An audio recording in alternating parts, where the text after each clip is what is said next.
The screen was loud with explosions, but the real noise was my daughter's breath hitching beside me. She squeezed my hand until bone pressed bone. "Don't turn around," she whispered. "Grandpa has a shiny thing." I didn't scream. I didn't flinch. I lifted my phone and let the black glass become a mirror. Directly behind us, my father-in-law leaned forward, smiling the way he did when he thought he was untouchable. In his hand, steel, newly honed, catching the projector's light, a blade meant to end an argument that had lasted too long. I threw my scalding coffee over my shoulder. I aimed by memory.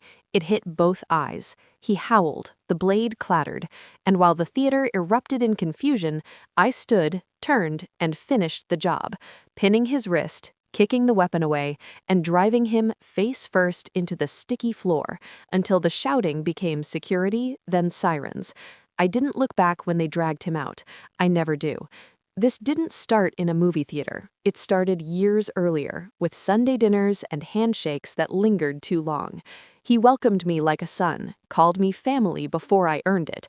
He taught me how to hold a steak knife properly, how to read a room, how to keep my voice low while taking everything from the table. I mistook instruction for affection. That was my first mistake.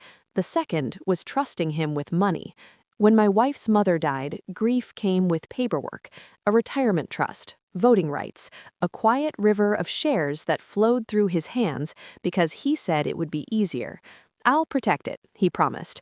"I've done this before." He had, just never for us. I discovered the betrayal the way you always do, by noticing what stopped adding up. Statements arrived late. Calls went unanswered. He began speaking to me like an employee instead of a partner. Then came the line that clarified everything. "You're outdated. We're done here," he hissed across a polished table, his smile sharp as the blade I'd later see. I replied quietly, "Understood." That was the moment the retirement trust activated its voting rights.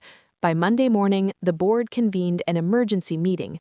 The question on the agenda was simple: who just fired the person who owns 76% of the shares? He didn't know yet. He would. I wanted him to feel it arrive. Planning is what pain turns into when you refuse to bleed in public. I read every clause he skimmed. I watched the timestamps change on documents he altered at night. I let him think his delays were working. I installed nothing illegal. I signed nothing in haste. I moved like a man already gone. Surveillance isn't cameras, it's patterns. He liked control, so I gave him compliance. He liked silence, so I let it grow. Meanwhile, I transferred custodianship, locked proxies, and set alarms on every attempt to move a dollar without consensus. I collected emails, recorded calls where he forgot the law still listens. I never threatened him. I never warned him. Revenge works best when it feels like gravity. The execution came in stages. First, the board vote. Clean, procedural, lethal. He walked in a king and left an inconvenience. Faces fell. Voices cracked. His didn't. Not yet. Second, the civil filing. Breach of fiduciary duty reads cold until it takes your house, until banks stop returning calls, until friends remember distance. Third, the family dinner he demanded. He needed to look me in the eye. He needed to reclaim the room. He leaned across the table, breath heavy with wine. "You think you've won." I thought of my daughter asleep upstairs. I thought of the blade being sharpened somewhere else. "I think you're predictable," I said. That's when he decided to end it theatrically, not with lawyers, with steel. Back in the theater, as medics checked his eyes and police cuffed his hands, he finally understood the shape of what he'd lost. Power isn't volume, it's timing. He tried to speak my name as they lifted him. It sounded small. I held my daughter close and felt her shaking slow. Later, in the quiet that follows sirens, an officer asked if I wanted to press charges. I told him the truth had already done most of the work. The rest would be paperwork. The fallout was public. Mugshots travel faster than apologies. The board released a statement.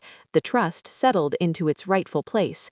My wife cried once, out of relief, not grief, and then slept without dreaming for the first time in months. I didn't celebrate. I audited. Justice isn't fireworks, it's silence where fear used to be. It's waking up and realizing your hands are steady again. Sometimes I replay the moment with the coffee, the heat, the certainty, not because I miss it, but because it reminds me who I am when corners close. I didn't scream, I didn't hesitate, I acted, and when the credits rolled, on the screen and in his life, I walked out holding my daughter's hand, knowing some endings are earned, and some men sharpen blades because they don't know how to live without them. I do.